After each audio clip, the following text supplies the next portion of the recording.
Okay? You guys ready? Okay, you guys are ready, right? Okay, here we go. 1, 2, 3, 4. My name's Jaco Protis, and I teach the percussion class, which deals with bucket drumming, beatboxing, and hand drumming.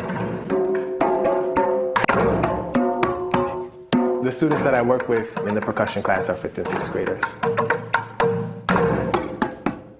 When you're dealing with music, the main math connection is the counting because that's the framework of how the beat sounds and how the rhythms sound. You also are dealing with multiplication because you're counting sections of music. So it deals with multiplication, and then also division because you're dividing the beats up. First there's a whole, then there's a half, then there's a 1/4, there's a 1/8, and then there's a 1/16.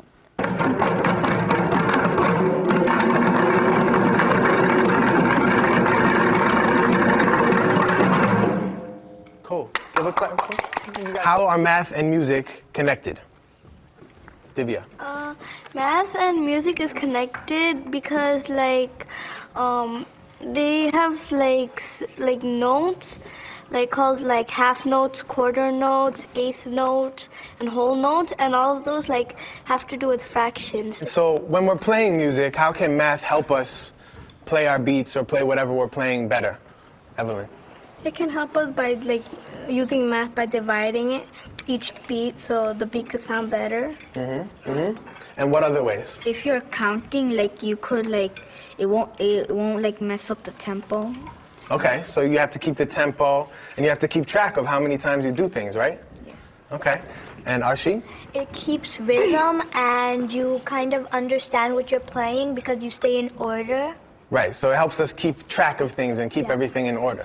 That's great. Math is just a natural part of music. So when we talk about it and we think about it, we always talk about math and we use math. Okay, so a whole note lasts for 4 beats. And what's another name for those 4 beats that we use in music? It's another term. Tanya? A measure?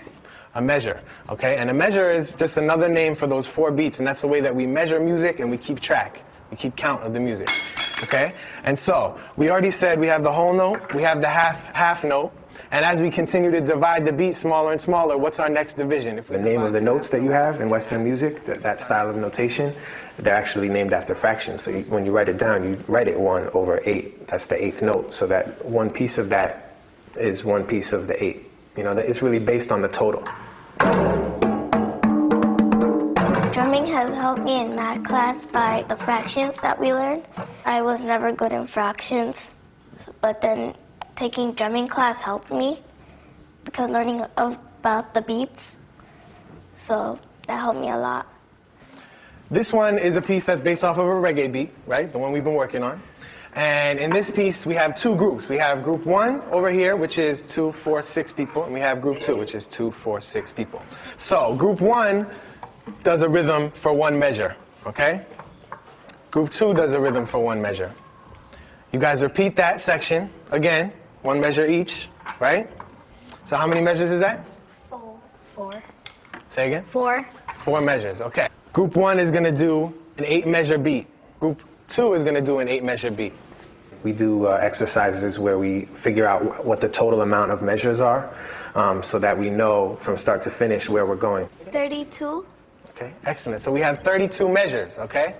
And that'll help us keep track because we have all these different sections and we need to know where we are. And you're dealing with beats that the kids are hearing in their everyday life.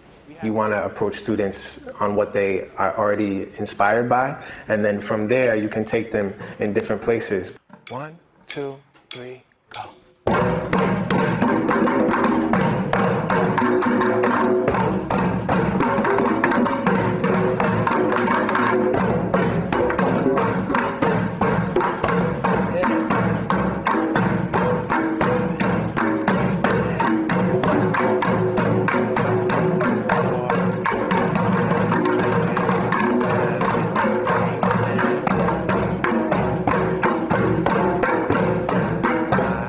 Six,